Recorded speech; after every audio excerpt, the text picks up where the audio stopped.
Hi everyone, hope you're doing well from wherever you're watching this channel, depending on your time zone. Now, for anyone who want to propose amendment to the Kenyan Constitution, there's only two ways you can do that. The first one is public participation, and that will involve a referendum. The second means to make any changes to the Constitution is through the National Assembly. Now, when it comes to the president, he only has one way only. The president can only initiate a proposal to change the constitution only through the National Assembly. But he cannot initiate a change to the constitution using the public initiative. He cannot. So that is where we are as of now. And we are all aware that, again, there are things in this constitution which you cannot amend using the parliament. There are other things, for example, if you want to touch on the issues of maybe on the altering the governance, that means you want to touch on the order of executive like that, or the county. Maybe you want to add or reduce and even touch on the issue of MCS. Such things will need you to go into a referendum, and that means then the movement should be through a public participation. So that one cannot also be initiated by the president. Now, with all these things, we are all aware that President William Ruto is trying to propose some amendment through the National Assembly where it would see maybe introduction of the office of the official opposition in this country. Now, some of William Ruto allies who have been supporting him through whichever means, especially those who have been on keyboard, the keyboard warriors, are not happy with this move, especially those from the Nyanza region. People like Miguna, Akina Kidero, people like the former Migori governor, among others, so many people who did not support Railaodinga are not happy with that move. Then other people, of course, some of the Railaodinga supporters who feel that if Raila will take this office, it will jeopardize him in the next general election. They would want Railaodinga to be closer to the people than being closer to the executive. But I don't know how the official office of the president, office of the opposition leader will make Raila Odinga to be closer to executive. I don't think so, because the duties will still remain the same. You are checkmating the government. Anyway, I don't want to lose my point and where I'm focusing to analyze, because I have been checking on Miguna on his latest tweets, and you can see a Miguna who is now determined to oppose some of the things that William Ruto wants to do. Before, anything that Ruto was doing during the campaign, whether it was wrong or right, Miguna was justifying those things. He supported all bad things and good things William Ruto talked about. But as of now, it's like Miguna has specific things that he can support, but those that he feel is wrong or is not in his interest, he is ready also to oppose them. The only thing that I think maybe William Ruto did not tell Miguna is that he did not win this presidency through the ballot. Maybe William Ruto forgot to tell Miguna and some of his supporters. But if he told them the truth, then they would understand where to go. I'm saying this because, again, if Ruto would have won the election through the ballot, he will not be struggling today to create an office for Raila Odinga. But because he understands that he is a product of Venezuelans, Camagos, and Wafula Chebukati, that's why he is struggling through sweat to make sure that he's creating something that will make maybe Raila Odinga to be busy doing other things instead of continuously exposing him. He understands who put him in the office. And Ruto will not rest until he tries to do something which will make Raila Odinga somehow comfortable and respected, so that he can continue to run the country. Now, I want us to check on the tweet by Miguna before we continue. This is what Miguna said in reaction to the proposal by the president. I will say it for the avoidance of doubt. There is nothing wrong with the constitution. No defect, no errors, nothing that requires amendment or mutilations. The constitution of Kenya requires honest and consistent implementation, application, and respect, period. The second one, if Kenya Kwanza want to invite their water law the way the Napoleon did in 1815, let them call a referendum on their attempt to mutilate the constitution of Kenya. We dare anyone to try.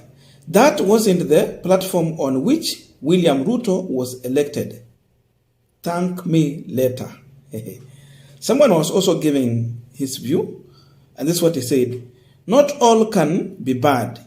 In any case, they remain proposal. When you create the office, I hope it's not a building space of the leader of opposition. You strengthen democracy, I think. Miguna also reacted to this, and this is what he said. No, you don't. There is no place of the so-called office of official opposition in a presidential structure of government. Kenyans must resist any attempt at mutilation of the constitution. It starts that way all the way to authoritarianism. That is Miguna for you. Now we are continuing with this final discussion, but just a quick request for those who are watching and they have not yet subscribed, please consider subscribing. To returning subscribers, thank you so much, and all our viewers, please give this video a thumbs up. Thank you, and back to this discussion. Now, the truth of the matter is that Miguna, among few leaders from Nyanza region, are not happy with the move that William Ruto is taking as of now. Their only thought was that now William Ruto has become the president, and in 10 years' time, he will be the president. Therefore, in the first term of his office, he should distance railaodinga away from him and then bring the other leaders from Nyanza region who were supporting him, and they have been against Odinga presidency. That is what they thought. You throw away Odinga and you bring them closer. So for them, it was their time now to be on the negotiation table to eat. I doubt if they were going to work for the people of Nyanza region or Kenyans at large. For them, it was their time to be appointed somewhere. And Miguna was among the people who hoped that William Ruto is going to appoint them somewhere. Just because he was sharply opposing Raila Odinga, that's because he was busy abusing Uhuru Kenyatta, and just because he was on a keyboard every time, campaigning for William Ruto, justifying even things that were not making sense when Ruto talked about them. But now Miguna is being hit with the truth. And the truth is that Ruto will not manage to govern this country if he will not incorporate Raila Odinga somewhere, so that he will have time to focus on running the country. Raila accepted that he will be on opposition for the next 5 years to keep the government on check, despite the fact that he rejected to believe that Ruto won this election. And so, Raila had already started the journey to put William Ruto on toes to deliver that which he promised during the campaign. And this has been visibly seen through the new public participation rallies that Raila Odinga had already called for. We have seen the first one. He had numbers. And people were given a chance to express their grievances with William Ruto's government. The reality is that Ruto has done little. He promised too much, but not even a quarter of what he promised to deliver in the first 100 days, he has done. Literally, whatever Ruto has done if we were to give him a percentage, it will be like maybe 15% or 20% of what he had promised. And those 20% is not touching on the common mwananchi. The things he has delivered ni ile kiti aliambia Mudavadi atampea, ni ile majaji aliambia atawarudisha ofisini.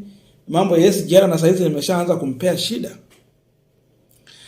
But now, because Ruto is not ready to deliver the promise that he gave during the campaign, he has now to make sure that he's creating an office for Raila Amolo Odinga, so that Raila Odinga will not focus on telling Kenyans or exposing William Ruto on the major failures he has done. So he wants to appease and please the ODM party.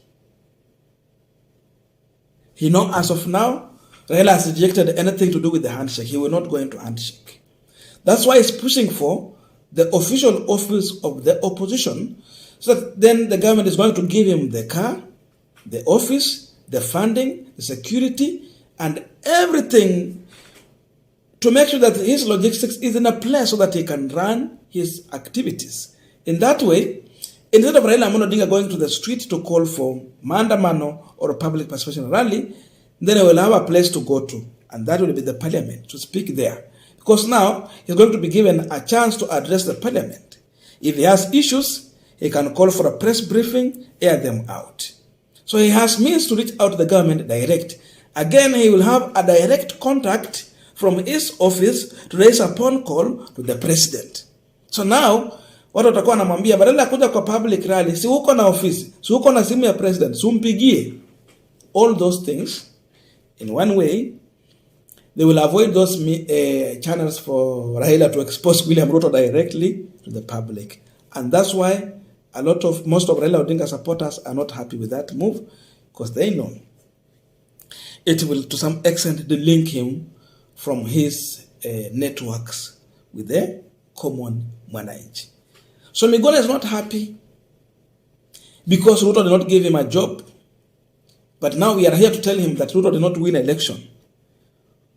So the ghost of stealing election is here with Ruto. It's haunting him. And that's why he will not settle. He will not sit down until he try to create an office for Raila Amolo Odinga. Ruto has no option but to incorporate Raila Odinga, seek for his advice as he lead this country. Without that, he might not manage. So Miguna, that's the way. Ruto did not win election. So he has no way to govern this country without cooperation.